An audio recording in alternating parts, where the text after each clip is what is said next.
말이까. 보소서 나의 집은 문화세 중에 극히 약하고 나는 내 아비 집에서 제일 작은 자네이다. 여호와께서 그에게 이르시되 내가 반드시 너와 함께 하리니 내가 미디안 사람 치기를 한 사람을 치적하리라. 기드온이 그에게 대답하되 내가 주께 은혜를 얻었사오며 나와 말씀하신 이가 주 되시는 표징을 내게 보이소서. 내가 예물을 가지고 다시 주께로 와서 그것을 주 앞에 드리기까지 이곳을 떠나지 마시기를 원하나이다. 그가 가로되 내가 널 돌아오기를 기다리리라. 아멘.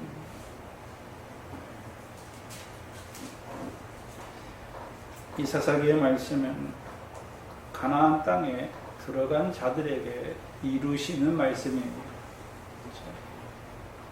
그래서 가나안 땅에 들어가지 못한 자들은 이 사사기의 말씀이 무엇인지를 알지 못하죠. 오늘도 예수 믿는 많은 사람들이 광야에 있습니다. 그렇죠? 광야에 있어요. 그래서 여전히 썩어질 그 육신의 것을 붙들고 예수를 믿는 자들입니다.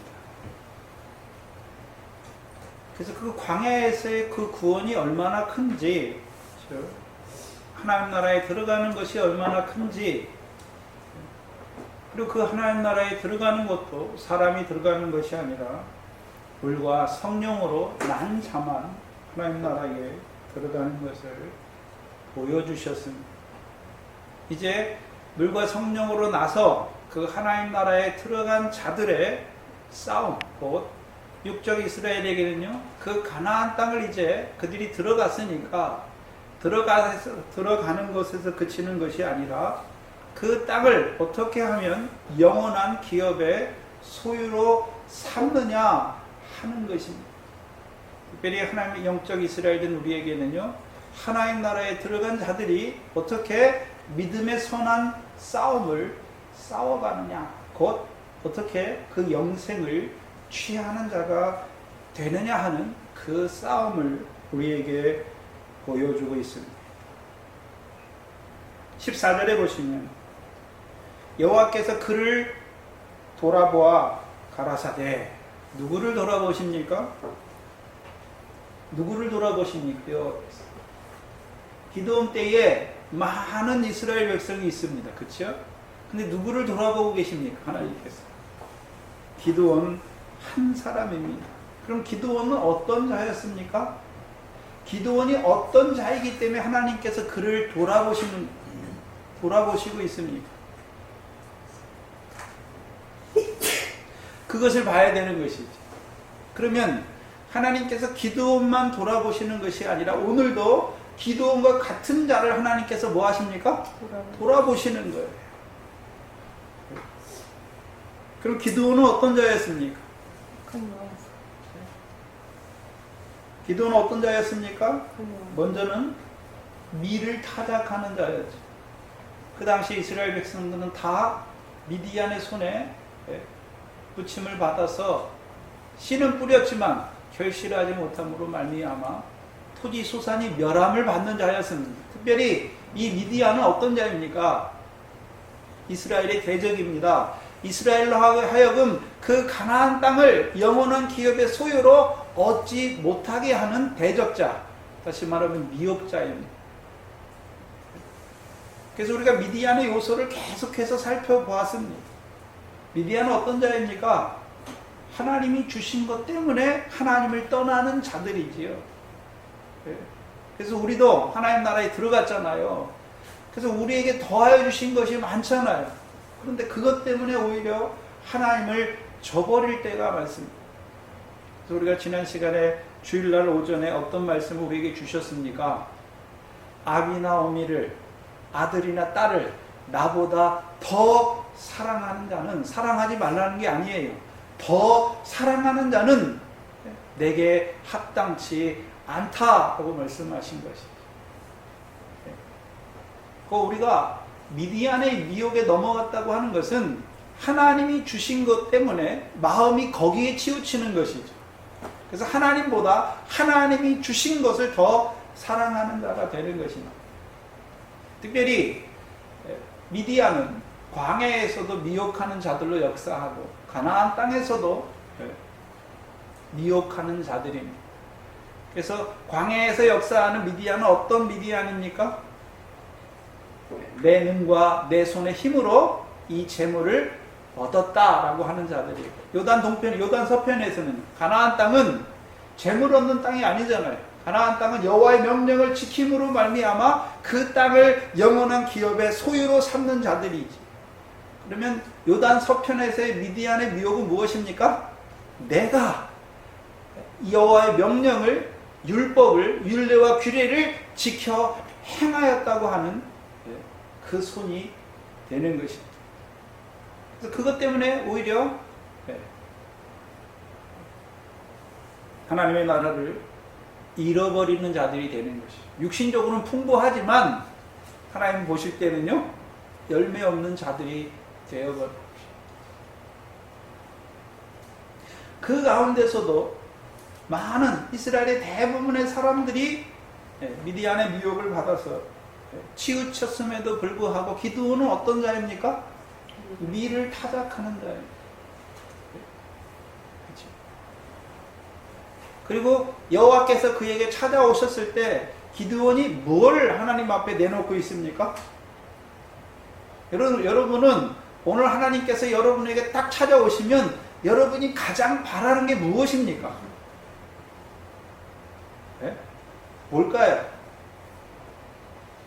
소원 한 가지를 말하라고 한다면 뭘 말하겠습니까?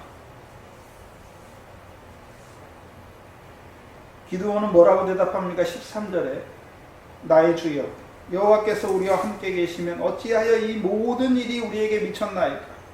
우리 열조가 일찍 우리에게 이르기를 여호와께서 우리를 애굽에서 나오게 하신 것이 아니냐 한 그 모든 이적이 어디 있나이까? 이제 여호와께서 우리를 버리사 미디안의 손에 붙이셨다.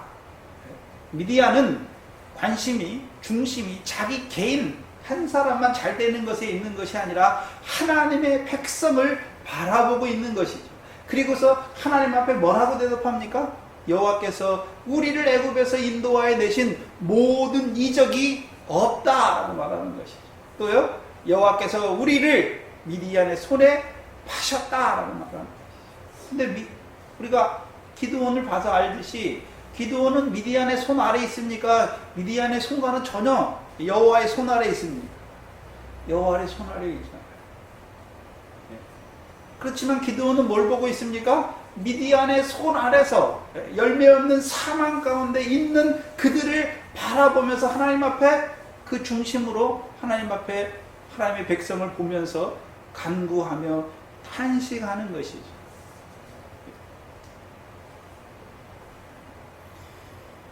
이스라엘의 현재를 보는 것입니다. 그래서 저와 여러분의 이적, 하나님께서 이적은 사람이 행할 수 있는 것은 이적이 아닙니다. 그래서 하나님께서 그 백성에게 행하신 것이 무엇입니까? 그게 이적이지. 그래서 애굽에서부터 그 백성에게 행하신 모든 이적이었으니까 애굽에서 하나님께서 그 백성을 인도하시고 가나안까지 들어가신 그 모든 것이 기드온의 고백에는요, 그게 사람, 이스라엘 백성이 한 일이 아니라 여호와께서 이스라엘 백성을 위하여 이루신 이적이라고 고백하는 것입니다. 그래서 그들이 유월절 먹은 것도, 홍해를 건넌 것도, 만나를 먹은 것도, 반석에서부터 물을 먹은 것도 그들이 잘해서, 그들이 잘했기 때문에 먹은 것이 아니라 하나님께서 그 백성과 함께 하심을 드러내는 이적인 것. 또한 가나안 땅에 들어가는 그것도, 성령 세례를 받는 그것도 사람이 성령 세례를 주는 것이 아니라 하나님께서 사도들을 보내셔서 예수 그리스도의 물 세례를 증거하게 하심으로 그것을 받는 자들에게 성령이 임하게 하시는 것이죠. 온전히 하나님의 역사에, 구원은, 하나님이 말씀하시는 구원은 사람의 행위는 아무것도 들어가지 않는 것입니다. 하나님께서 온전히 그 백성을 위하여 이루신 역사가 무엇입니까? 그게 구원입니다. 그래서 우리가 두 가지로 나눠봤죠. 크게 하나님께서 우리 각자에게, 하나님 백성된 우리에게 이루신 이적이 무엇입니까? 그 아들을 보내신 거예요. 그 아들. 예수 그리스도. 그렇죠? 그럼 보내시기만 하셨습니까? 우리로 그 아들을 믿어지게 하셨습니까? 우리가 믿은 게 아니에요. 그렇죠? 우리가 믿었으면 믿음이 우리 속에서 나야 되는데, 믿음은 하나님의 선물입니다. 그렇죠? 예수 그리스도를 이 땅에 보내신 뿐만 아니라 우리를 그리스도의 복음으로 부르신 것이죠. 그게 이적이죠. 근데 문제는 예수 그리스도를 통해서 이루신 구원을 믿는 자들, 그 복음을 믿는 자들, 그러면 복음으로 우리를 구원하신 거기에만 하나님의 목적이 있는 것이 아니라 그 복음을 믿는 자들로 하여금 하나님 나라에 들어가게 하셔서 그 하나님 나라에서 이루시는 그 구원을 위하여 일하시는 하나님이죠.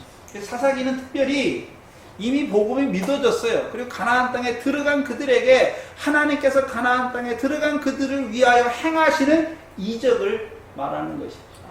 가나안 땅에서 이루시는 구원. 네?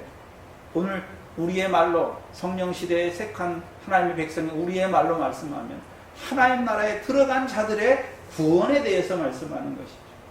그럼 하나님 나라에 들어갔으니까 다 된 것이 아니라 아브라함과 이삭과 야곱과 같이 열매 맺는 그들이 하나님의 나라를 영원한 유업으로 받는 자 되게 하시는 그 구원을 말씀하는 것이죠. 그럼 구원이 이꼬는 무엇입니까? 결실과 열매가 있느냐 없느냐의 차이죠. 그래서 마태복음 13장이 결실이죠. 하나님의 말씀이 씨가 뿌려졌습니다. 예? 말씀을 듣고 인내로 지키어 결실하는 그것이 하나님의 나라를 유업으로 얻는 싸움입니다. 또요, 더 자라가서는요, 성령의 열매죠. 성령의 열매. 그렇죠? 그래서 결실은 우리 각자에게 이루시는 것이고, 열매는요, 거기 성령의 열매 첫 번째가 사랑이니까, 사랑은 나 혼자 있으면 사랑을 못해요. 이웃이 있잖아요. 형제 간의 관계 속에서의 그 사랑이 이루어지는 것이죠. 이 자라난 자는 내 속에서 말씀으로 이루실 뿐만 아니라 나로 자라나게 하셔서 나로 하여금 이제 형제를 사랑하는 자로 세워가시는 것이죠. 그래서 구약에서는 그 가나안 땅을 기업으로 얻는 것을 뭐라고 말하냐면 가나안 전쟁이다 라고 말씀하시는 것이고, 신약에서는요 그것을 하나님 나라의 믿음의 선한 싸움이다, 영생을 위한 믿음의 선한 싸움이다 라고 말하는 것이죠. 그리고 기드온의 고백이 무엇이었습니까? 지금은 여호와께서 우리를 미디안의 손에 붙이셨나이다. 미디안의 손에 놓아 두셨습니다. 라고 고백하는 것입니다. 미디안이 기드온이 뭘 보고 있습니까? 하나님께서 이스라엘 백성을 애굽에서 구원하시고 가나안 땅에 들어가게 하신 모든 이적은 왜 이루었습니까? 그 하나님의 백성으로 하여금 가나안 땅을 영원한 기업의 소유로 삼는 자로 세우시기 위해서 그 모든 이적을 행했는데, 지금 미디안의 손에서 오히려 가나안 땅을 얻는 자가 아니라 가나안 땅에서 쫓김을 당하고 있는 그들을 보면서 뭐라고 말씀하고 있습니까? 뭐라고 고백합니까?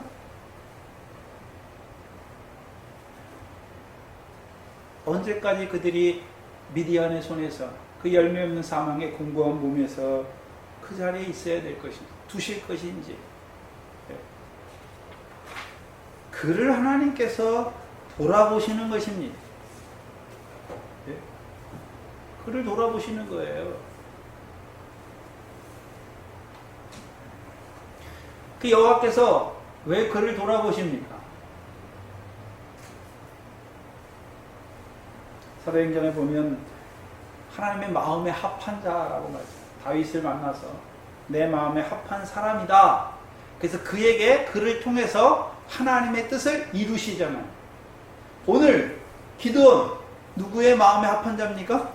하나님의 마음에 합한 자예요. 그러니까 하나님께서 그를 통해서 구원을 이루어 가시는 거죠. 사사시대에, 그 시대에, 또 기드온 시대에 그 미디안을 통해서 그 대전 미디안을 통해서 이루시는 구원을 이루어 가는 자예요. 그리고서 14절에 뭐라고 말씀하십니까? 너는 이 내 힘을 의지하고 가서 이스라엘을 미디안의 손에서 구원하라. 잘 보셔야 돼요. 그럼 기드온의 힘이 무엇입니까? 여기 보니까 이 내 힘이라고 했잖아요. 내가 가진 힘. 그럼 기드온이 가진 힘은 무엇입니까? 그럼 기드온에게 참으로 힘이 있습니까? 그 뒤에 보시면 기드온은 뭐라 그럽니까?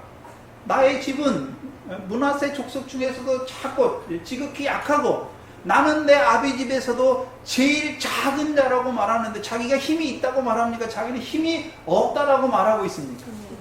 힘이 없잖아요. 근데 하나님께서 왜 내게 있는 내 힘을 의지하고 가서 이스라엘을 구원하라 말씀하는 것입니다. 기드온의 힘은 그 당시 이스라엘 백성들처럼 자기 능과 자기 손의 힘을 의지하는 자가 아닙니다. 예? 뭘 의지하는 자입니까? 하나님께서 이스라엘에게 베푸신 모든 이적을 바라보는 자잖아요. 이적을. 또요, 기드온이 어디 있습니까? 상수리 나무 아래 있잖아요. 그래서 육적 이스라엘에게 상수리 나무는 어떤 의미가 있습니까? 창세기 15장과 여호수아서 24장에 세겜 상수리 나무 아래, 아브라함이 창세기 12장에 그 상수리 나무 아래 있을 때 하나님께서 이 땅을 내 자손에게 주시겠다라는 말씀을 받았잖아요. 그러면 이 기드온이 뭘 의지하고 있습니까? 조상들에게 주신 언약, 특별히 여호수아를 통해서 그 가나안 땅에 들어간 이스라엘 백성들에게 주신 그 언약을 붙잡고 있는 것이지요. 그럼 그 언약은 믿는 내가 그 말씀대로 지켜 행하는 것이 아니라 그 믿는 내게 하나님께서 이루어 주시는 그 모든 이적을 믿음으로 붙드는 자죠. 그게 기드온의 힘이에요. 그러면 이스라엘 백성은 창세기 18장 19절이죠. 그래서 구약은 항상 어디를 봐야 됩니까? 구약과 신약 모두 다 우리가 아브라함의 자손이라고 한다면 창세기 18장 19절을 분명히 봐야 되는 것이죠. 하나님께서 아브라함을 택하셨죠. 왜요? 그와 그 자손으로 여호와의 도를 지켜 의와 공도를 행하게 하시려고. 근데 사람이 행한 것이 아니라 내가 아브라함에 대하여 말한 일을 이루려 하십니다 라고 말씀하셨습니다. 하나님께서 하나님의 백성을 위하여 말씀해 주시고 그 말씀대로 믿는 그들에게 그 말씀대로 이루시는 하나님을 믿는 믿음이에요. 그게 힘이에요. 저와 여러분의 힘이 무엇입니까? 우리가 하나님의 백성인데 저와 여러분의 힘이 무엇입니까? 여러분 돈이 힘입니까? 여러분의? 뭐 건강한 게 여러분의 힘입니까? 네? 세상에서 높은 자리에 있는 게 여러분의 힘이에요? 예수 믿는 사람의 힘은 그게 아니에요. 돈이 많은 게 힘이 아니에요. 네? 세상 권세를 가진 게 힘이 아니에요. 하나님의 백성의 힘은 무엇입니까? 믿음이에요. 믿음. 하나님께서 말씀하셨으니까 그 말씀대로 이루시는 하나님이 살아계신 것을 믿는 믿음입니다. 특별히 기드온은 자기 삶을 통해서 경험했잖아요. 하나님이 살아계신 것을. 어떻게 해요? 여호와께서 함께 하시니까 많은 사람들은 씨를 뿌리면 미디안 사람들이 올라옴으로 토지 소산이 멸절됐음에도 불구하고 자기는 어떤 자가 됐습니까? 미를 타작하는 자가 됐죠. 그럼 자기가 다른 이스라엘 백성보다 더 잘했기 때문에, 더 의로웠기 때문에 그런 자가 됐습니까? 아니죠.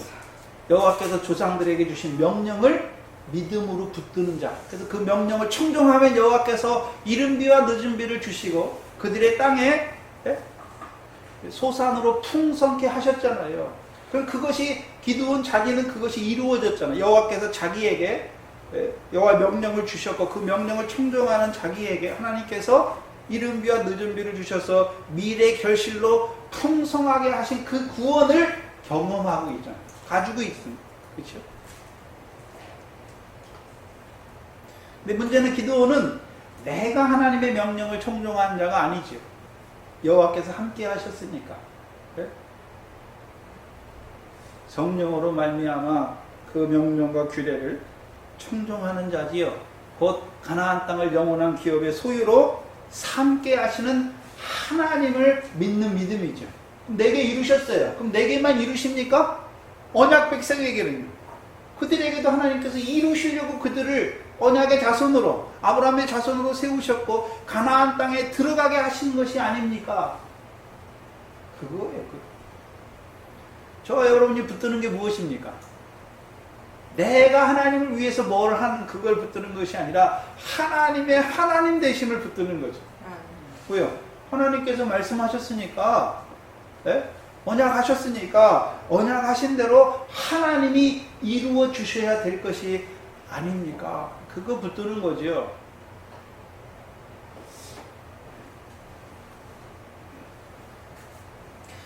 근데 이걸 잘못 보면 내 힘이라고 말하니까, 우리가 아브라함의 역사를 통해서 잘 보시면 지금 이스라엘 백성들이 미디안의 대적의 손에서 팔려가지고 악을 행하잖아요. 악을 행하잖아요. 창세기 19장에 소돔을 바라볼 때 하나님께서 아브라함에게 그 소돔을 멸하시러 가는 것을 보여주시잖아요. 그러니까 아브라함이 뭐합니까? 기도해요. 소돔을 위해서. 그죠? 소돔을 위해서 처음에 나가서 뭐라고 기도합니까? 여 하나님이요, 50인이 있으면 소돔을 사해 주시옵소서. 기도하잖아요. 그리고 계속하면서 뭐라 그럽니까? 10인까지 말하잖아요. 잘못 보면 하나님은 소돔을, 악한 소돔을 멸하라고 하고, 아브라함은 그 하나님을 막 멸하려고 하는 하나님을 막 말리잖아요. 누구의 사랑이 더 큰 것 같습니까? 네?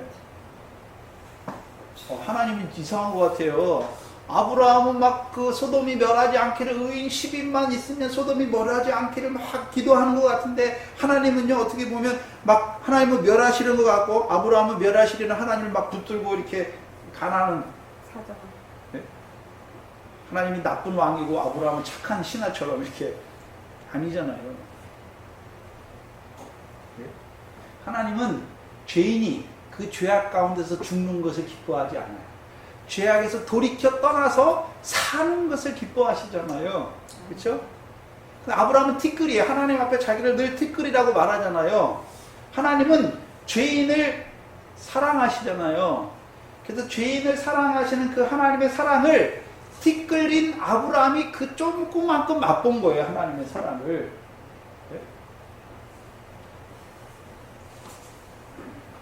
조금 맛본 아브라함의 기도예요.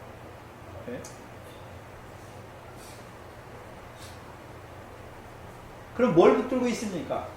아브라함이 하나님의 사랑을 붙들고 있는 거죠. 소돔이 비록 여호와 앞에 악하여 큰 죄인이라 할지라도 하나님의 사랑은요, 그 죄인이 죄 가운데서 죽는 것을 기뻐하지 않는 하나님의 사랑을 붙드는 거죠. 오늘 기드온이 내 힘이다. 그러면 이스라엘 백성을 볼 때 악을 행하죠, 여호와 목전에. 그럼 만약에 기드온이 하나님의 사랑이 아니라 하나님의 공의를 붙들었으면 어떻게 되겠습니까? 저것들 하나님께서 가나안 땅에도 들어오게 하고 이렇게 은혜를 주셨는데 하나님을 패역하는 저들을 당장 하나님 죽여주시고 기도할 수 있죠. 아니죠. 기도는 뭘 보고 있습니까? 출애굽기 34장이죠. 출애굽기 34장.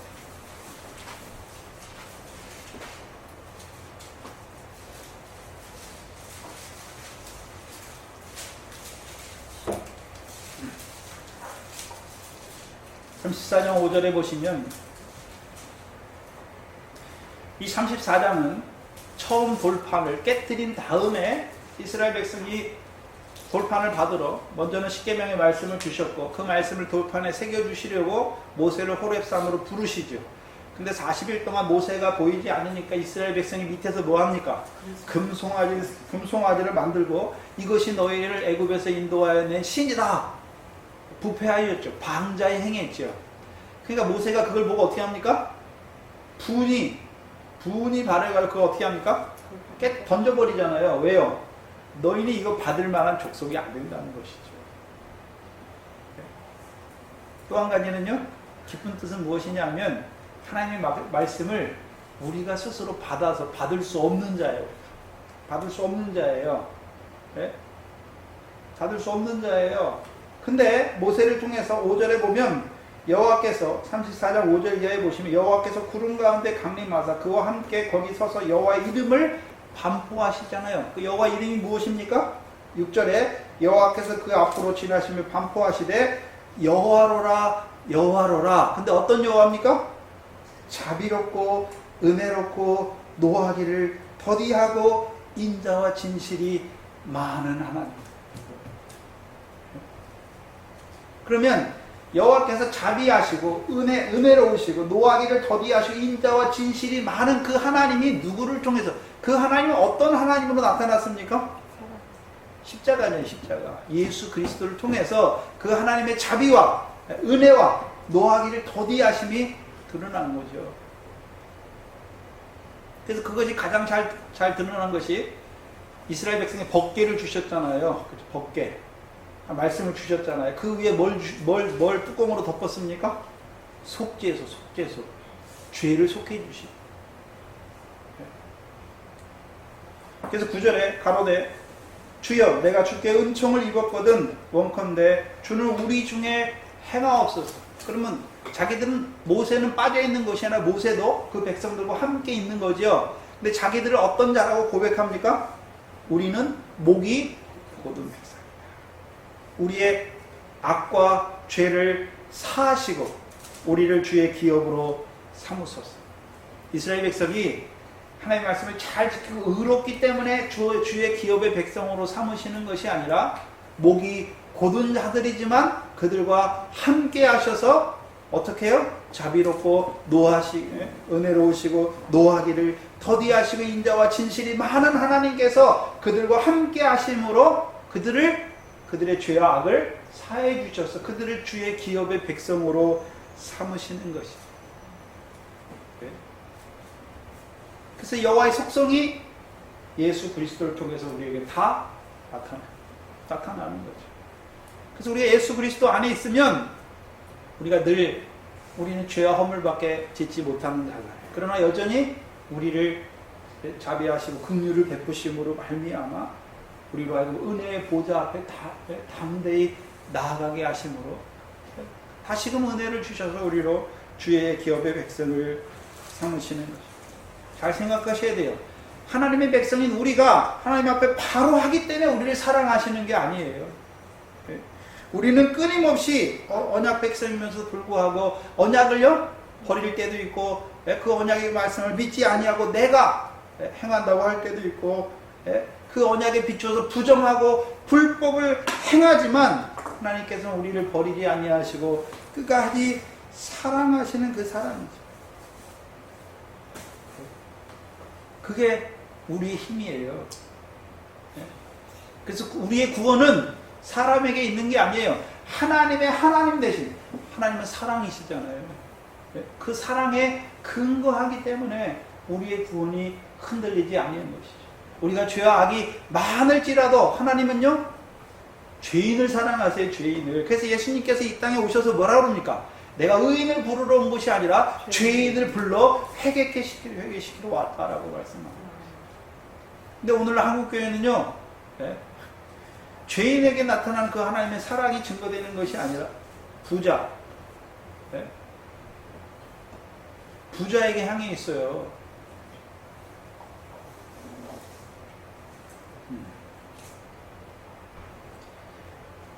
그럼 기도원의 힘이 무엇입니까? 자기에게 있는 게 아니에요.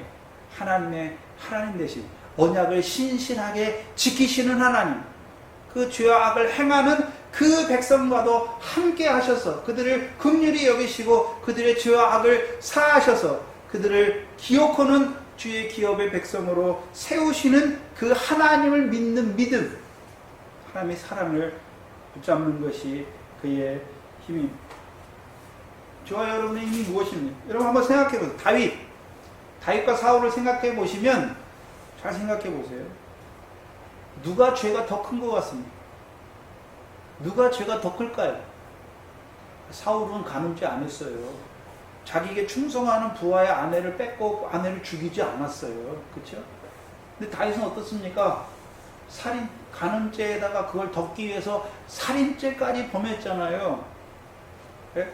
문제는 죄의 크기에 있는 게 아니에요. 네? 우리는 죄를 지을 수밖에 없어요. 우리는 뭐 살인죄, 간음죄, 살인죄 안 짓습니까? 우리도 져요. 다윗 뭐라고 그러지 마세요. 우리도 져요. 네? 형제를 미워하잖아요. 살인죄잖아요. 살인죄. 우리가 가서 사람 죽여야 살인죄가 아니라 형제를 미워하잖아요. 살인죄예요. 여자를 보고 음욕을 품잖아요. 뭡니까? 다 간음죄예요. 또 간음이라고 하는 것은 영적 간음의 자리까지 나아가야 돼요. 육적인 간음 그거만 보는 게 아니라 우상, 하나님과 겸하여 섬기면 다 우상이에요. 간음이 영적 간음이에요. 영적 간음. 예? 그래서 내가 하나님보다 더 사랑해요. 그럼 다 뭡니까? 영적 간음이에요. 다 영적 간음. 예? 그거 범하면서도 나는 의로운 척 그렇습니까? 아니에요. 근데 문제는 하나님께서 사무엘을 통해서 사울에게 죄를 책망해 주시잖아요. 그렇잖아요. 다윗에게는 나단을 보내서 죄를 책망해 주시잖아요. 문제는 거기서부터 차이가 드러나는 거예요. 네? 하나님은 죄의 크기를 보시는 것이 아니라 죄를 그들에게 죄를 깨닫게 해 주셨을 때 그가요 나 같은 죄인을 사랑하신 하나님의 사랑을 붙드는지 회개하는 자가 되는지 아니면요 핑계 변명하잖아요. 세상에 죄 없는 사람이 어디 있습니까? 육신이 있고 난 사람은 다 죄가 있지요. 그래서 죄 짓는 건 당연한 거예요. 당연한 거. 근데 자범죄 있는 건 당연한데 고범죄는요 당연한 게 아니에요. 고범죄는 고의로 짓는 거지. 고범죄는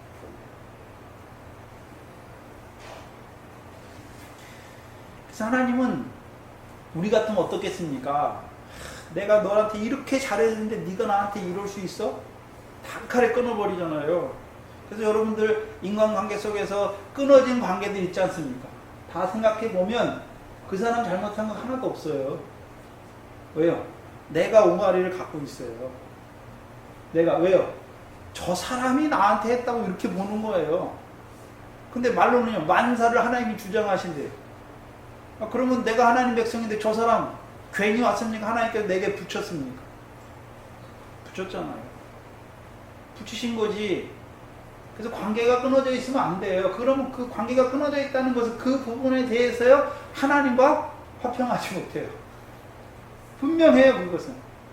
근데 문제는 그게 이제 드러나요. 그걸 하나님께서 가만 놔두고 가시는 게 아니라 그 믿음이 자라가면 그걸 견딜 만한 힘이 있기 때문에 믿음이 자라게 하시면 거기서 이제 이기게 하시는 시험을 주시는 거죠. 그래서 형제를 중심으로 용서하라 그래요. 중심으로. 네?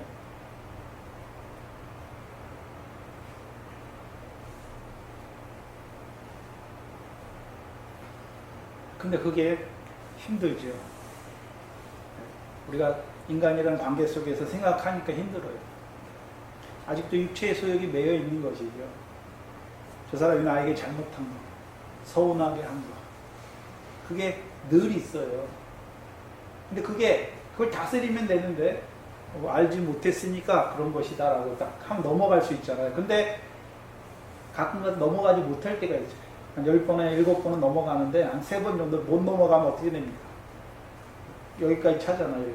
여기까지 차면 어떻게 됩니까?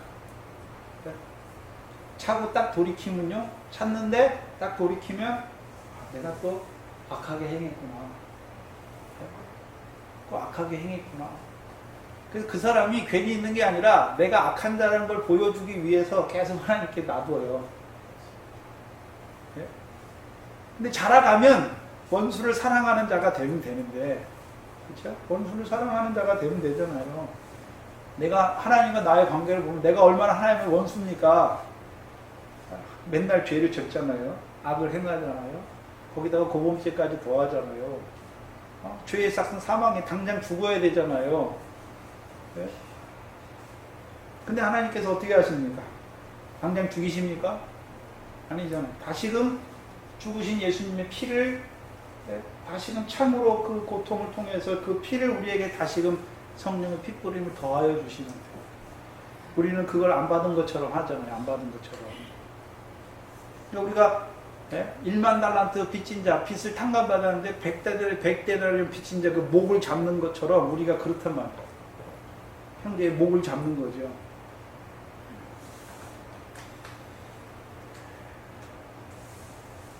근데 기드온은 하나님을 바로 봤습니다. 여호와를 바로 봤지요. 그래서요, 자기의 힘이 아니라 하나님의 힘, 하나님이 어떤 분이라는 것을 믿고 있는 것이죠. 그래서 하나님께서 왜 이스라엘 애국에서 구원했습니까? 가나안 땅 주시기 위해서. 가나안 땅을 왜 집어넣습니까? 조상들이 약속하신 대로 그 가나안 땅을 영원한 기업의 소유로 주시기 위해서, 그 본향을 얻는 자로 주시기 위해서, 더 좋은 부활을 얻는 자로 세우시기 위해서, 하나님의 나라를 유업으로 얻는 자로 세우시기 위해서 주신 하나님이 아닙니까? 그거 붙드는 거예요. 그래서 하나님도 꼼짝 못하는 거 있어요. 왜요? 우리에게 주신 언약 말씀 그거 붙들고 기도하면 왜요? 하나님은 그대로 이루어 주셔야 되니까. 그래서 우리가 기도에 좀 담대해질 필요가 있어요. 네? 담대해질 필요가 있잖아요. 내게 이 말씀 주셨으니까, 내가 지금 내 모습은 개차발이라도 내 이 말씀 깨닫게 해주셨으니까 하나님께서 이 말씀대로 이루어 주셔야 될 게 아닙니까? 네? 하나님 보시다시피 나는 하나님의 백성이지만 이 말씀 받았지만 그렇게 살지 못하잖아요. 그렇게 살 수 없는 자지 않습니까? 하나님께서 말씀하신 대로 이루어 주시니까 이제 성령으로, 내가 그렇게 살라고 해도 살 수 없으니까 성령으로 충만하게 하셔서 이제 그 말씀대로 이루시는 삶이, 이루어지는 삶이 내게 이루어져야 될 거 아닙니까? 그거 붙잡고 기도하는 거예요. 매일 말씀 주셨으니까. 그 말씀과 우리의 삶은 너무나 괴리가 있으니까. 그 우리 게 아니죠. 우리의 힘이 아니지. 그래서 늘 기도는 여호와께서 주신 말씀, 조상들에게 주신 말씀을 내게 주신 언약으로 붙들고 있는 거죠. 그리고요, 나만 그 언약 아래 있는 것이 아니라 이스라엘 백성 전체를 그 언약의 틀 안에 갖고 들어가서 하나님께 기도하는 거예요. 그래서 우리가 다니엘이나 에스라의 기도를 보면 어떻습니까? 자기 혼자만 하나님 앞에 나가서 쏙 기도하는 게 아니에요. 그 이스라엘 전체 백성을 놓고 자기가 그 앞에 놓고 어떻게 합니까? 다니엘이 무슨 죄가 그렇게 많겠습니까? 그런데요, 다니엘서의 기도를 보면 그 에레미야 서책을 통해서 70년의 기한이 다 된 것을 보면서 제 옷을 입고 하나님 앞에 앉아서 기도하잖아요. 우리와 우리 조상들의 죄를 놓고 하나님 앞에 기도하잖아요. 지금 기드온이 그런 자예요.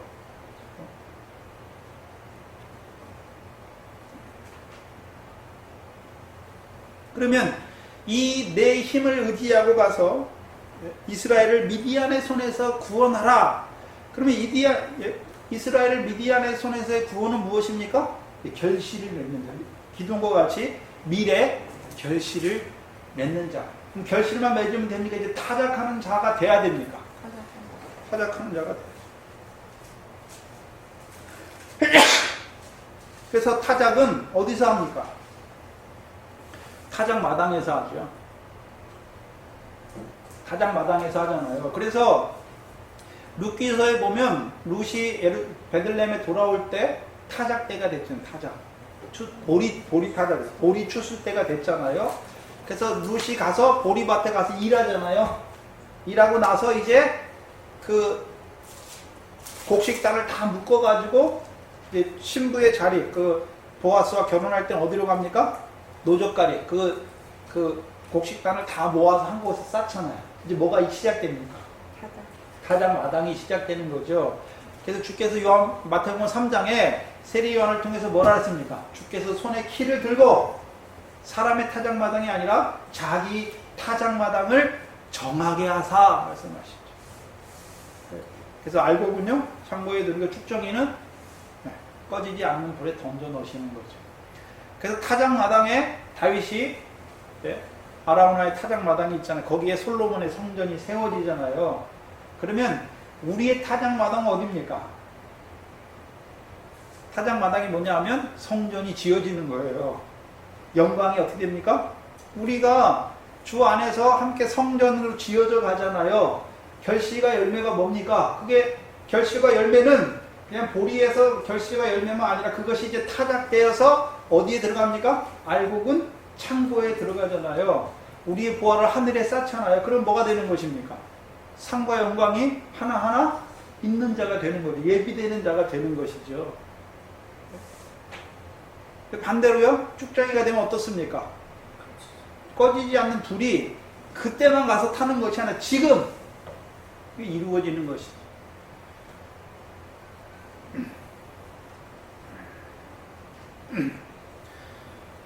그래서 궁극적으로 타작마당의 타작마당,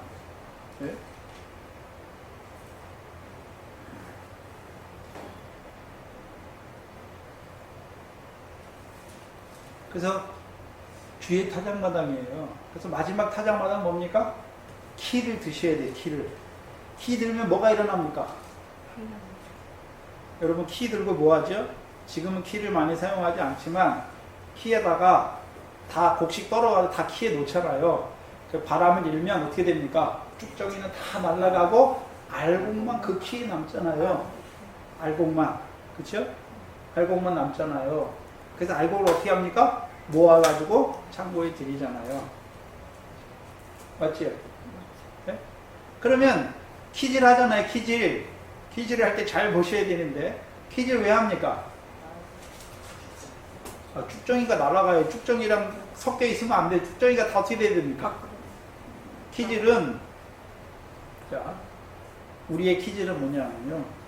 우리 속에 썩지 아니한 거, 쇠하지 않고 더럽지 않은 거 그걸 바라보잖아요. 그것도 있지만 반면에요. 썩어질 거, 쇠하는 거, 더러워진 것도 우리 안에 있잖아요. 그럼 어떻게 합니까? 주님께서 썩지 아니하는 게 알곡이니까 썩어지는 것을 바라보는 마음은 어떻게 됩니까? 키질에서 그게 어떻게 되죠? 날아가야 되잖아요. 날아가야 되죠. 시험이 뭡니까? 환난과 시험을 왜 주십니까? 쭉정이 된 부분, 우리 안에 쭉정이 된 부분을 나타내 주셔서 그거 하나하나 어떻게 합니까? 끊어주시는 것이죠.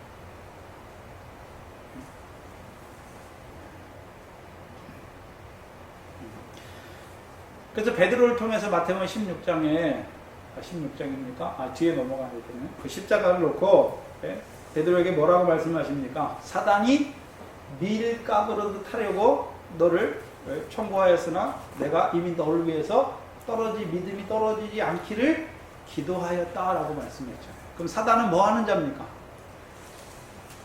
베드로가 밀이에요. 밀 지금 그렇죠? 밀을 까부르고 있잖아요. 베드로를 까부르고 있잖아요. 그렇죠?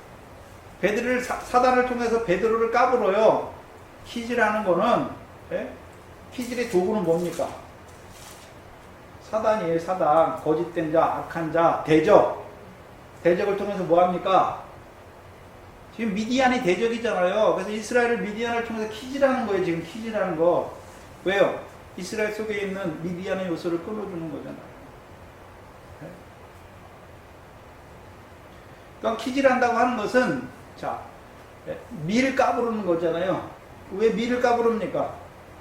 밀은 은혜를 더하시는 것은 깨닫고 감사한데 고난을 통해서 이루시는 건 몰라요. 그러니까 십자가 부인하고 도망가는 거예요. 네? 하늘의 상을 쌓는 거 알아요. 근데 문제는요, 기도 금식하는 거 다 알아요. 사기 되는 거. 근데요, 고난을 통해서 이루시는 건 몰라요. 그냥 그것 때문에 어떻게 합니까? 도망가는 죄가 되잖아요. 특별히 기드온을 통해서는 기드온은 밀을 타작하는 자예요. 근데 뒤에 가면 기드온이 그 미디안 사람의 꿈을 통해서 기드온을 뭐라 합니까? 보리떡 한 덩어리가 굴러왔다라고 말하잖아요. 그럼 실제로 기드온은 이 미디안을 통해서 하나님께서 기드온을 세워서 기드온을 미래 신앙에서 보리로 자라가게 하시는 역사를 보여주시는 것이고, 나머지 이스라엘 백성은요, 미래 열매를 맺는 결실을 하는 자로 세워가시는 것이죠. 특별히 베드로는 밀을 까부른다고 하는 것은 이제 왜 까부릅니까? 밀의 자리에 있으면 안 되고 어디에 올라가야 됩니까? 보리의 자리에 올라가야 되잖아요. 보리의 자리에. 네? 그래서 밀을 보리 되게 하시는 것이죠. 그러면 이스라엘 백성의 구원, 기드온을 통해 이루시는 이스라엘 백성의 구원은 이제 밀의 결실을 맺는 자로 세워가시는 것이죠. 그런데 깊이 들어가서 보시면 이스라엘 백성은 여호와의 목전에 악을 행하는 자들입니다. 그렇죠? 근데 악을 행하는 자들을 하나님이 버리시는 것이 아니라 그들과 함께 하시는 것을 모세를 통해서 보여주셨잖아요. 그래서 그들의 악과 죄를 사하시기를 원하시는 거죠. 그러면 기드온을 이스라엘의 사사로 세우신 거 보니까 여호와의 목전에 악을 행하는 그들에게 기드온을 그의 사사로 세우신 거 보니까 그 죄악을 어떻게 하시기를 원하십니까? 사하시기를 원하시는 거예요. 사하시기를.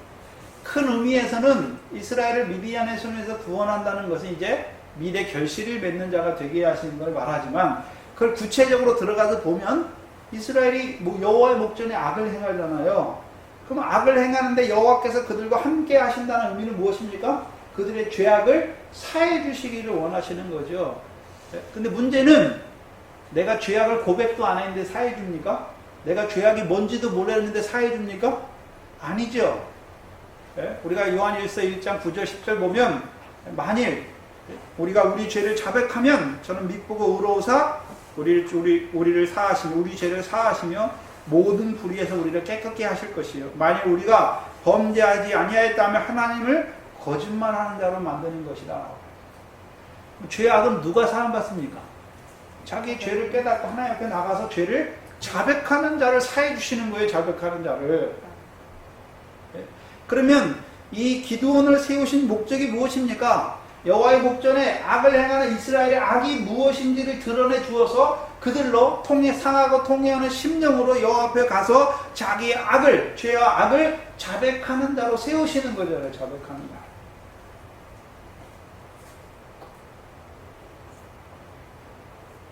문제는 그러면 이스라엘 때 기드온을 세웠으니까 그럼 이스라엘 백성이 전부 다 죄와 악을 자백했겠습니까? 그건 아니에요. 무슨 말씀이냐면 소돔의 경우에는 소돔 사람들이 많잖아요. 근데 의인 10명이잖아요. 의인 10명. 그렇죠? 의인 10명. 근데 그 의도 아브라함과 같은 의가 아니에요. 롯과 같은 의인이에요. 롯과 같은 의인. 네? 롯과 같은 의인이에요. 롯과 같은 의인 10명만 있으면 하나님께서 그 성을 사해 주시겠다 말씀하셨잖아요. 그러면 하나님이 그 천사를 보내실 때 소돔 사람 전부가 회개하기를 원했나요? 의인 10명만 하나님 앞에 회개하기를 원했나요?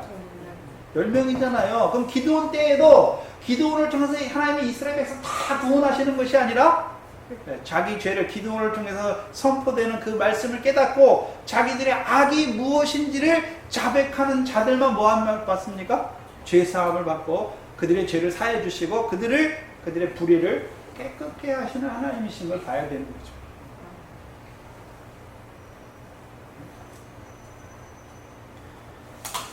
그래서 기도를 통해서 모든 사람이 구원받는 건 아니에요. 특별히 이 사사기는요, 이스라엘 백성 전체를 대상으로 하는 게 아니에요. 사사가 살았던 그 한 지역에서 이루어지는 구원이죠. 그리고 14절 뒤에 보면 내가 너를 보낸 것이 아니냐. 누가 누구를 보냅니까? 여호와께서 기드온을 보내시는 거죠. 뭐하러 보냅니까? 이스라엘을 미디안의 손에서 구원하게 하시죠. 잘 봐야 됩니다. 이거 안에 숨겨져 있는 내용이 뭐냐면요. 하나님께서 창세기 15장에서 아브라함에게 내 자손이 이방에서 객이 되어 400년을 섬길 것을 말씀하셨잖아요. 근데 실제로 이스라엘 백성이 나올 때는요. 출애굽기 12장에 보면 430년이 걸려요. 왜 그렇습니까? 네? 430년이 걸리잖아요. 그러면 하나님이 말씀한 것보다 30년이 더 걸렸어요. 왜 그랬습니까? 모세의 연단이 안 끝났죠. 모세의 연단이. 그렇죠? 모세가 80세인데 80세 이스라엘 백성이 인도만 받는데 그럼 모세가 40세 누굽니까? 스데반을 통한 그 설교를 보면 사도행전 7장에 보면 모세가 40세에 애굽의 모든 학설과 그걸 다 배웠어요. 그래서 이스라엘 백성이 가서 이스라엘 백성 구원을 내려고 그랬잖아요. 자기 지식과 힘으로. 그래서 압제하는 애굽 사람이 이스라엘 백성을 압제하니까 그 이스라엘 백성을 쳐 죽이잖아요. 그리고 모세가 뭐라고 생각합니까? 이 백성이 내 손을 하나님께서 내 손을 빌어서 이 백성을 구원하시는 줄 이 백성이 알기를 원했잖아요. 근데 오히려 살인자가 돼서 쫓기잖아요. 그렇죠? 그럼 그때가 일어난 지가 390년째예요. 그게 390. 모세가 40살이니까 390년이죠. 모세 80세에 나왔으니까 430년에 나왔으니까 390년에 모세가 뜻이 있었잖아. 이스라엘 백성을 애굽에서 이제 그 조상의 말씀대로 애굽에서 그들을 구원하기를 원했잖아요. 그러면 모세의 가정이 창세기 15장의 말씀을 붙들고 있잖아요.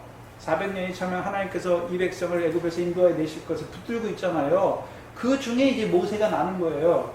근데 모세가 어떻게 합니까? 자기 손으로 한번 그 백성을 구원하려다가 실패하잖아요. 그리고 40년의 연단이 있잖아요. 그동안 하나님 뭐 하십니까? 기다리셨잖아요. 그리고서 출애굽기 3장 1절에 보시면 모세가 미디안 제사장 이드로의 양을 몰아서 광야 서편으로 가다가 어디에 도착합니까? 거기 보면 분명히 그냥 호렙산이 아니라 하나님의 산 호렙에 가요. 하나님의 산 호렙에. 그럼 모세는 늘 뭐를 찾고 있습니까? 하나님의 산을 찾는 거예요. 이드로의 양물이 치는 게 아니라 하나님의 산을 찾아요. 그럼 하나님의 산이 어디 나옵니까? 네? 하나님의 산이 어디 있죠? 우리가 미가서 4장하고 이사야서 2장에 보면 말세 여호와의 전에 산이 모든 산들의 꼭대기에 설 걸 보여주셨잖아요. 네. 그럼 하나님의 산, 하나님의 제자들이 산에 올라가자는 그 예수님께서 그 산에서 뭘 말씀하십니까? 예루살렘에서부터 나오는 여호와의 말씀, 시온에서부터 나오는 여호와의 율법을 말씀하여 주시잖아요. 그러면 여호와의 산이니까 하나님의 산이니 거기 가면 뭐가 있습니까? 하나님이 계시다는 거예요. 하나님이 있잖아요. 하나님이. 그 모세가 하나님 봤단 말입니까? 하나님의 말씀을 늘 찾고 있단 말입니까? 하나님을 찾는 자가 뭡니까? 조상들에게 언약하신 대로 그 말씀대로 이루실 하나님을 찾고 있잖아요. 네? 그에게 하나님이 자기를 보여주시잖아요. 가시나무 떨기 불꽃 가운데서 나타내시잖아요. 그래서 출애굽기 17장을 보시면 그 모세가 호렙산에서 누구를 만났습니까? 네. 17장 6절을 보시면 17장 6절에 보시면 내가 거기서 호렙산 반석 위에 너를 대하여서 너 앞에 서서 서리니 너는 반석을 치라 그것에서 물이 나리니 백성이 마시리라. 호렙산에 뭐가 있습니까? 호렙산에 뭐가 있나요? 반석이 있잖아요. 반석이. 그렇죠? 그 반석에서 반석을 믿음으로 치면 뭐가 나오나요? 물이 나오잖아요. 물이. 그래서 이것을 고린도전서 10장에 뭐라고 말씀했습니까? 고린도전서 10장에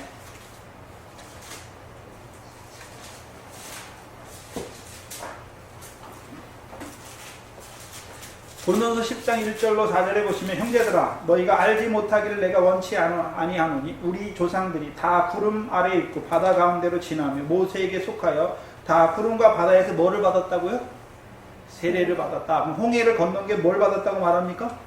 세례를 받았다. 3절에 다 같은 신령한 식물을 먹으며 다 같은 신령한 음료를 마셨으니 이는 저희를 따르는 신령한 반석으로부터 마셨으며 그 반석은 곧 누구라고요? 그리스도잖아요. 그리스도. 그러면 모세가 하나님의 산 호렙에 가서 누구를 만났습니까?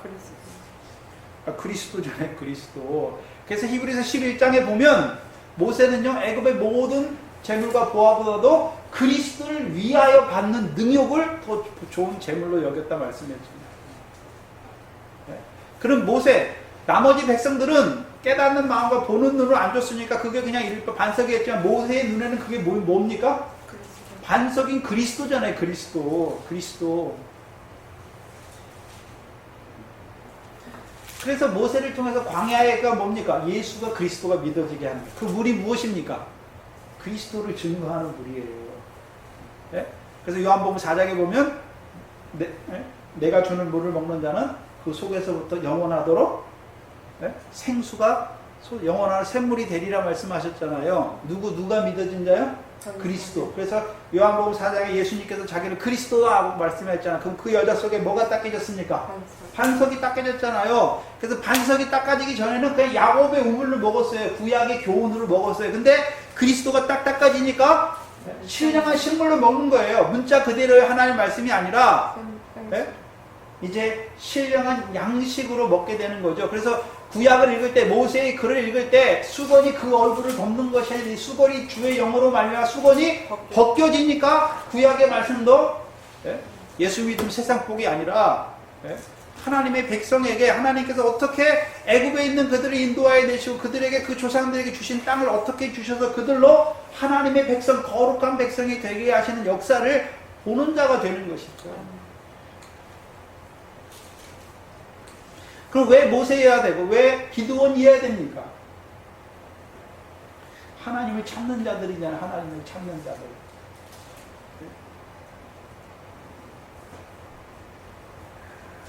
그래서 기도원 때에도 뭐가 나옵니까?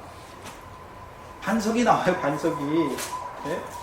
사사기 6장 20절에 보면 하나님의 사자가 그에게 이르되 고기와 무교 전병을 가져 이 반석 위에 두고 그 위에 국을 쏟더라 말씀하잖아요. 그럼 기도원에도 뭐가 나옵니까? 반석 위에 두잖아요. 그러면 예물을 기도원은 어디 위에다 두고 있습니까? 반석 위에 두고 있잖아요. 반석 위에.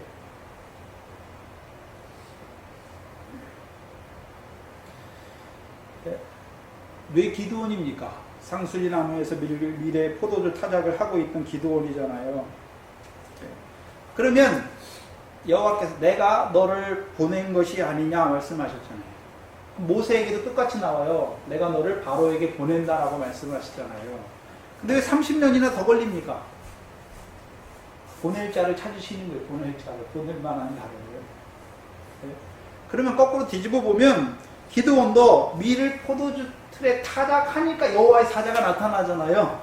그럼 그 전에 기드온도 온전한 타작이 이루어지지 못한 것도 봐야 되죠. 왜 하나님께서 7년을 기다리셨습니까? 처음에 미디안이 딱 올라오면 사사를 딱 세워가지고 탁 치면 되는데 왜 7년이나 기다리십니까? 기드온이 밀을 포도주턱에서 타작하기를 기다리신 거예요. 또 기드온이요, 여호와께서 그 백성을 위해서, 그래서 여호와의 심정을 조금이라도 깨닫는 자가 되기를 원하신 거예요.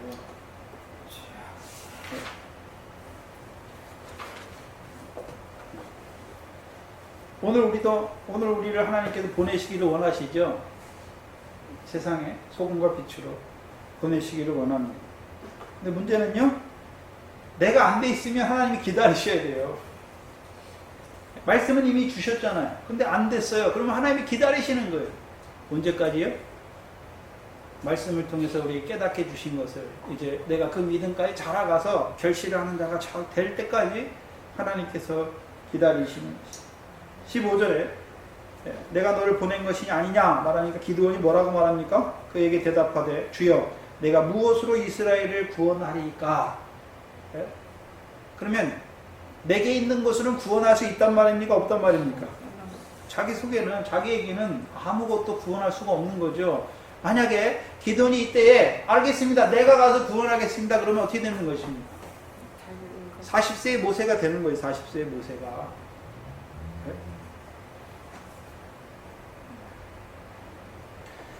그래서 뭘 대답하냐면 나의 집은 므낫세 중에 극히 약하고 나는 내 아버지 집에서 제일 작은 자니이다 라고 말하잖아요. 그래서 사무엘상 9장 20절에서 21절 사울이 왕이 되었을 때 제일 처음 어떻게 합니까?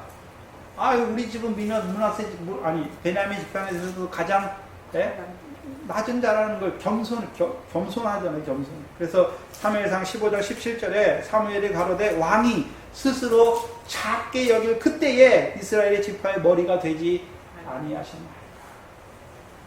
하나님 누굴 쓰십니까? 겸손한 자를 쓰시죠. 그래서 기드온의 고백이 뭡니까? 나의 집 므낫세 중에서 극히 약하고 나는 내 아버지 집에서 제일 작은 자다. 근데 잘 보셔야 되는데 지금 므낫세가 뭘 붙들고 있습니까? 기드온이 뭘 붙들고 있죠? 나는 므낫세 지파 중에서 나의 집은 므낫세 지파 중에서 극히 약하다. 그럼 뭘 므낫세를 붙들고 있잖아요. 므낫세는 누구 아들입니까? 요셉의 아들이죠. 요셉의. 그렇죠? 근데 창세기 48장에 보니까 하나님께서 야곱이 노년에 병들어 가지고 병들으니까 요셉이 두 아들을 데리고 나오잖아요. 그러니까 이스라엘이 두 아들을 어둠 맡겨서 축복하잖아요. 근데 어둠 맡겨 축복하는데 뭐라 그럽니까? 므낫세도 큰 자가 되지만 작은 자가 더 큰 자가 된다 말씀해요. 거기서는 이삭을 통해서 야곱과 에서를 축복할 때 하나는 축복이고 하나는 저주인데, 그렇죠? 하나는 축복이 하나는 저주예요. 근데 야곱을 통해서 요셉의 두 아들을 축복할 때에는 하나가 저주가 아니라 므낫세도 큰 자가 되지만 에브라임은 더 큰 자가 된다라고 말씀하시잖아요.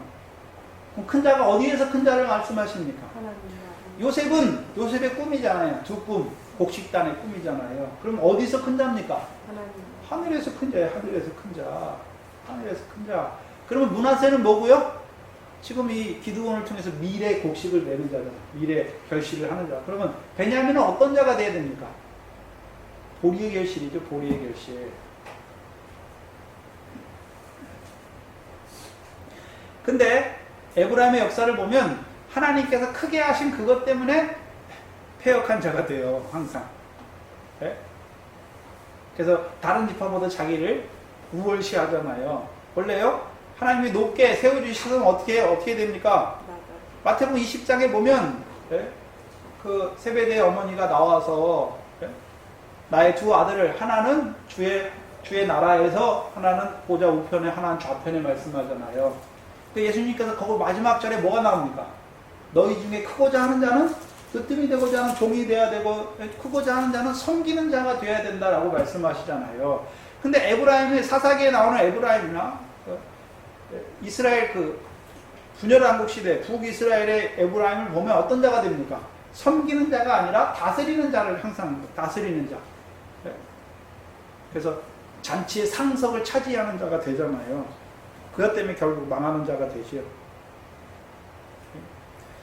그래서 여기 지극히 약하다라고 쓰인 이 약함은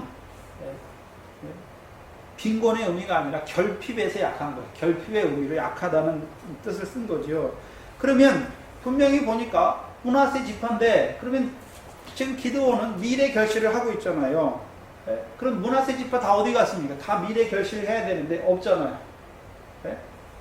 또한 자신이 결실하지만 그 결실을 내놓고 하나님 앞에 내가 이만큼 맺었다고 할 만한 게 아니잖아요. 왜요? 너무나 작은 자기의 결실을 보면서 그렇게 고백하는 것입니다. 또 두 번째, 나는 아비 집에서 제일 작은 자다라고 말하는 이 제일 작다라는 말은 어디서 썼냐면요. 창세기 25장 23절에 에서와 야곱을 낳았을 때 하나님께서 큰 자가 어린 자를 섬긴다라고 할 때 어린 자를 말씀합니다. 그러면 이 기드온은 자기를 항상 어떤 자로 묘사하고 있습니까? 어린 자다. 어린 자니까 아무것도 할 수 없는 자잖아요. 천국에서 누가 크냐 하니까 예수님께서 어린 아이를 데려왔잖아요. 왜요? 자기가 아무것도 할 수 없어. 그러니까 말씀하신 자만 의지하는 자가 되는 것이죠. 그래서 어린 자라고 할 때는 어떤 의미입니까? 그런데 사사기 8장을 보시면 이 기드온이 어린 자가 아니에요. 왜요? 장자 예델이 있잖아요. 여델이. 아들을 이미 낳은 자잖아요. 장자인 거 보니까 아들 하나 낳고 장자라고 그러니까 여러 명이 있는데 그 제일 큰 자를 장자라고 말합니다. 여러 명 낳았어요. 그렇죠? 여러 명 낳았잖아요. 그러면 이미 나이가 최소한 30대 이상은 30대 중반은 넘어갔어요. 그렇죠? 근데 기드온은 어떤 자로 있습니까? 제일 작은 자, 어린 자로 있는 것을 보여주시지요. 그러니까 어린 자로 있다는 말은 나의 나된 것을 자랑하는 것이 아니라 늘 하나님의 은혜 아래 이루어지신 것을 자랑하는 것이잖아요. 16절에 여호와께서 그에게 이르시되 내가 반드시 너와 함께하니 내가 미디안 사람 치기를 한 사람 치듯 하리라. 누가 누구와 함께 하십니까? 기드온이 여호와와 함께하는 것이 아니라 여호와께서 기드온과 반드시 함께 하십니다. 그러면 여기서 내가 너와 함께 하신다, 함께 한다고 말씀하고 어떤 일에 함께 하십니까? 미디안을 치는 일에 함께 하신다라고 말씀하시죠. 그럼 여호와께서 함께 하신다. 그럼 여호와는 어떤 하나님인데 기드온과 함께 전쟁을 하신단 말입니까? 시편 24편에 보면 전쟁에 능하신 여호와께서 그와 함께 하십니다. 그래서 다윗이 뭐라고 고백합니까? 사무엘상 17장에 보면 여호와의 구원하심이 칼과 창에 있지 아니함을 이 무리로 알게 하리라. 전쟁은 여호와께 속한 것인지 그가 너희를 우리 손에 붙이셨느니라. 그럼 미디안 사람을 한 사람 치듯 한다. 근데 실제로 미디안 사람과의 전쟁은 한 번 치니까 다 끝났습니까? 한 사람 한 사람 다 베는 것입니까? 한 사람 한 사람 다 베는 거예요. 뭘 말씀하시냐면 미디안의 역사는 미혹의 역사, 이스라엘을 대적하는 역사죠. 미혹의 역사예요. 하나님 나라에 있는 가나안 땅에 있는 이스라엘 백성들로 하여금 결실과 열매를 맺지 못하는 자 되게 하는 거잖아요. 반대 여호와의 명령을 청종하는 자가 아니라 여호와의 명령을 저버리는 자로 세우는 것이죠. 다른 말로 하면요, 여호와의 명령을 저버린다는 의미는 무엇입니까? 죄와 사망의 법 아래 매이게 하는 것이죠. 매이게 하는 것이죠. 그래서 우리가 로마서 7장 23절부터 쭉 8장 2절까지 보시면 그리스도 예수 안에 생명의 성령의 법이 죄와 사망의 법에서 해방시켰다라고 말씀하죠. 근데 해방됐어요. 우리가 해방됐잖아요. 그리스도 예수 안에서 해방됐잖아요. 그래서 그리스도 예수라는 말은 뭐냐면 우리가 율법의 저주를 범했어요. 여호와 앞에 또 악을 행했어요. 그러나요? 그리스도의 십자가 율법의 저주에 있는 우리를 속량하셨죠. 근데 죄와 사망의 해방, 이제 결코 우리를 정죄할 법은 없어요. 문제는요, 해방됐지만 실제로 하나하나에서 죽을 몸이 산 몸이 된 건 아니잖아요. 그렇죠? 그래서 한 사람 치듯한다는 것은 이제 그리스도 예수 안에 성령의 법으로 죄와 사망을 해방시켜 주셨어요. 근데 문제는요, 이제 하나하나의 삶 가운데서 그리스도 예수 안에 있는 그 하나님의 영이 우리 안에 거하시면 우리 죽을 몸도 하나하나 어떻게 하십니까? 살려가시는 거죠. 육체의 소욕을 한 번에 다 끊는 것이 아니라 이제 육체의 소욕을 통해서 이루시는 걸 봤잖아요. 내가 마음으로 하나님의 법을, 육신으로는 죄의 법을 섬긴다. 그럴 수밖에 없잖아요. 그러나요? 이제 하나하나 어떻게 합니까? 그 죄의 법을 섬기지만 죄의 법 아래 정죄함을 받지 않는 자로 세워가는 것이고, 이제 육체의 소욕 그 하나하나를 이기게 하시는, 끊게 하시는 그 하나하나의 싸움은 계속되는 것이죠.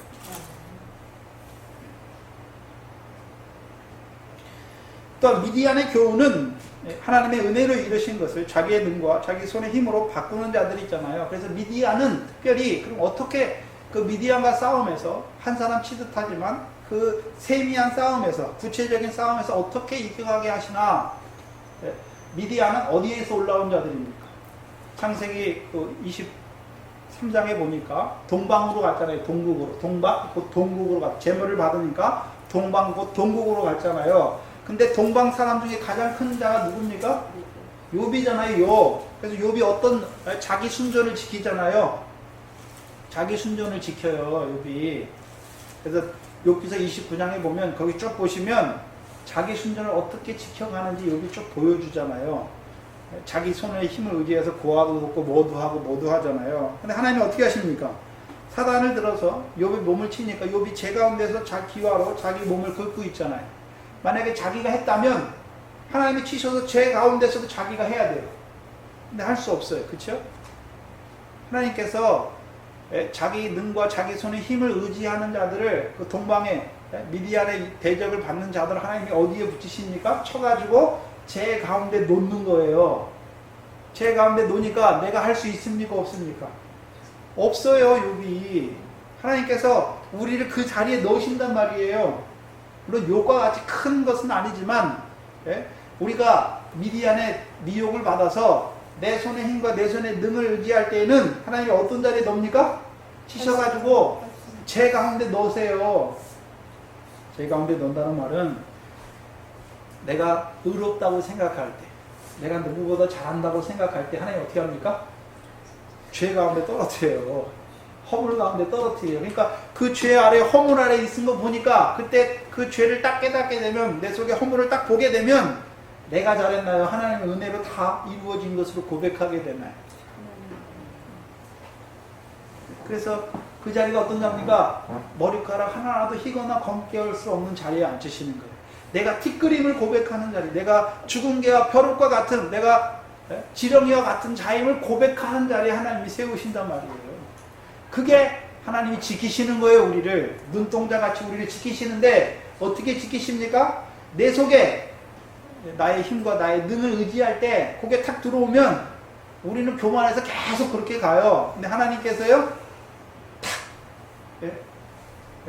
우리의 중심을 나보다 더 잘 아시니까 하나님이 어떻게 합니까? 그 자리에 탁 놓아요. 티끌 같은 자리에, 죽은 개 벼룩과 같은 자리에 탁 놓아요. 그러면요, 또 내가 나왔구나. 그리고 17절에 기드온이 그에게 대답하되 내가 주께 은혜를 얻었사오면 나와 말씀하시니가 주 되시는 표징을 내게 보이소서. 그러면 여기 잘 보시면 내가 주께 은혜를 얻었다. 그럼 기드온은 주와의 말씀을 통해서 뭘 얻은 자가 됐습니까? 주의 은혜를 얻었잖아요. 근데 잘 보셔야 되는데. 그러면 기드온이 얻은 주의 은혜가 뭡니까? 두 가지로 나오죠. 무엇입니까?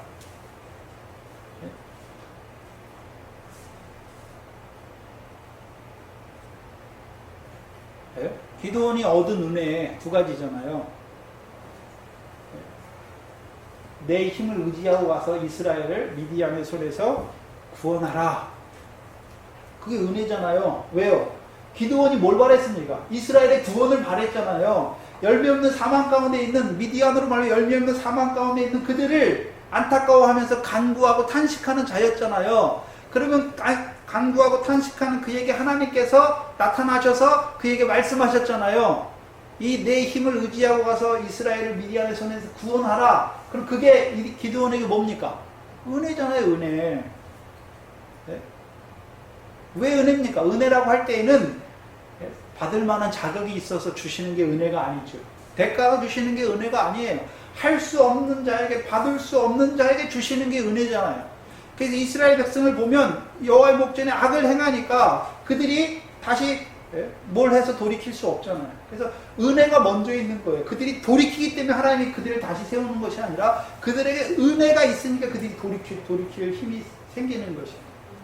두 번째는요, 나의 집은 므낫세 중에서 극히 약하고 나는 내 집에서 반드시 내 아비 집에서 제일 작은 자다 고백할 때 하나님께서 뭐라 하십니까? 내가 반드시 너와 함께 하리니 내가 미디안 사람 치기를 한 사람 치듯 하리라. 그게 은혜예요. 왜요?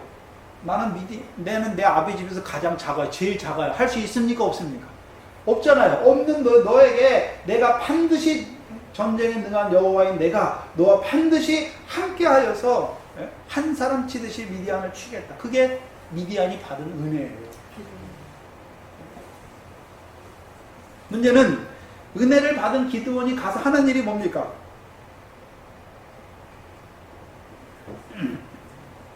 표징을 구하잖아요. 17절에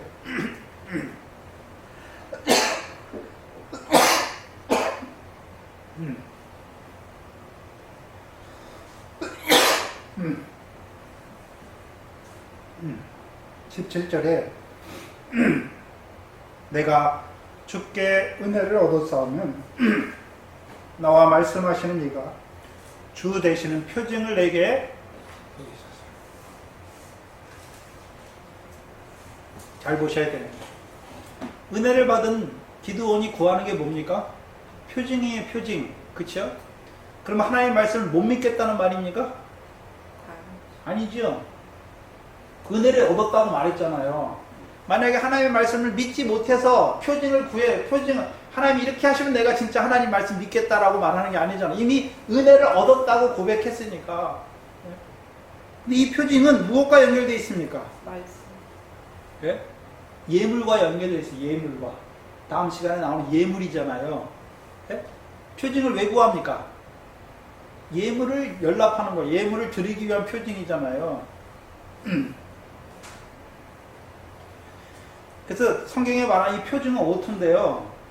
여러 가지 뜻으로 쓰여요. 그래서 표징도 돼요. 창세기 17장에 나오는 할례를 그 언약의 표징으로 주신 것도 말하고, 또 징조, 창세기 1장 14절에 징조와 연한과 일자와 징조와 사시 그거 할 때 징조도 같은 단어를 씁니다. 또요, 증거.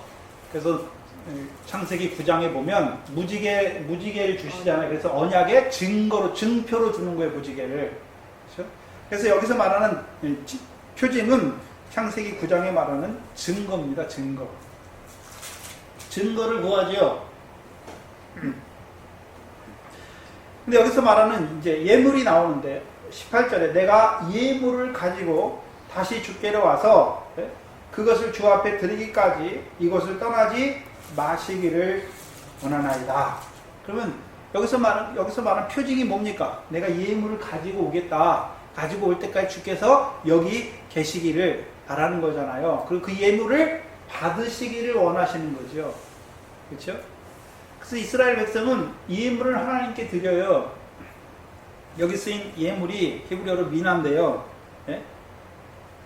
어떤 뜻으로 쓰이냐면 선물, 그래서 야곱이 에서에게 줄 때는 그게 선물이에요. 그게 예물인데, 그 미나라는 뜻으로 쓰이는데, 그게 선물이에요. 또 우리가 사사기 3장 15절에 보면, 애굽 때, 그 모압왕 에글론에게 곡물을 바치잖아요. 곡물을 말할 때도 미나라는 단어를 써요. 그리고요, 또 하나는요, 하나님께 드리는 제의적인 예물을 말할 때에도 미나라는 단어를 씁니다. 그래서 이 미나라는 단어가 사무엘상 3장 14절에 나오지요. 사무엘상 3장을 보시면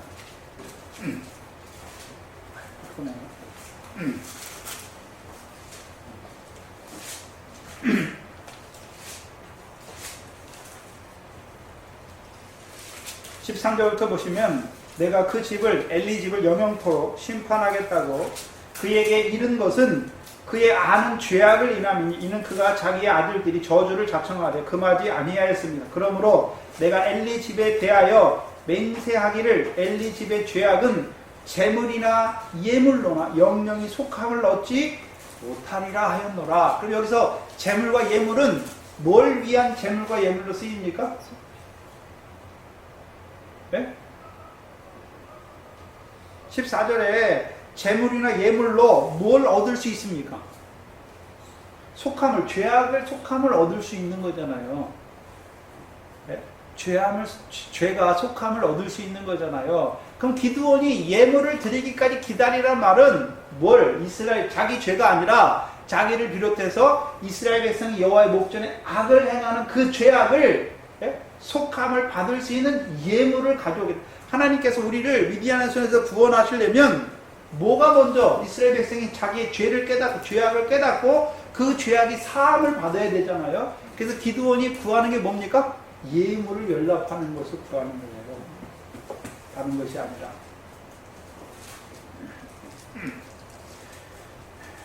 그래서 시험하는 게 아니에요. 잘못 보면 제가 주석들을 참고하긴 하는데 이 주석들은 다 기드온이 믿음이 약해가지고 하나님을 다 시험한다. 이거 확증하지 못하고 하나님이 주시는 것을 자꾸 믿음이 연약하니까 그거를 믿음으로 완전히 확신하지 못하고 자꾸 하나님께 시험, 하나님을 더 많은 그것을 보여주어서 하나님께서 하나님을 시험하는 것으로 되게 다 해놨더라고요. 그게 아니에요.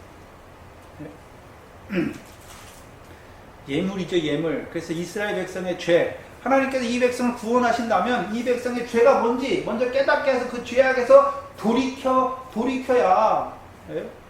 돌이켜야지요. 그래서 이 기드온을 항상 하나님 앞에 설 때 개인으로 서는 게 아니잖아요. 기드온을 딱 보면 개인으로 서는 것이 아니라 이스라엘, 우리라고 자기 대표하잖아요. 그래서 실제적으로 기드온이 이때 무슨 역할을 합니까? 제사장 역할을 하는 거죠. 다른 사람들은요, 예물 드릴 거 있습니까? 없습니까?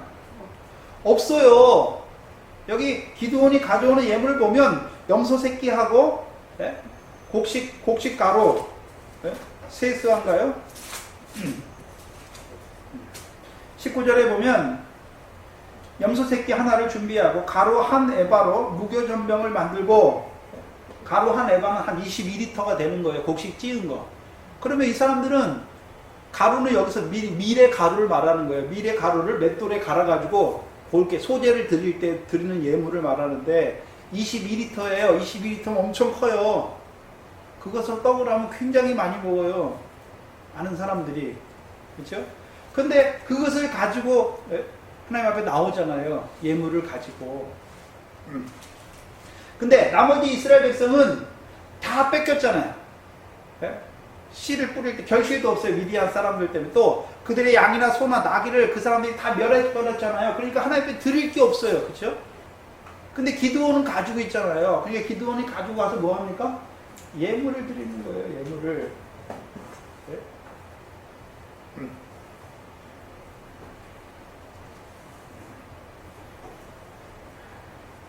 그래서 기드온의 예물은 그 백성의 죄를 속함받기 위한 예물로 드리는 것이죠.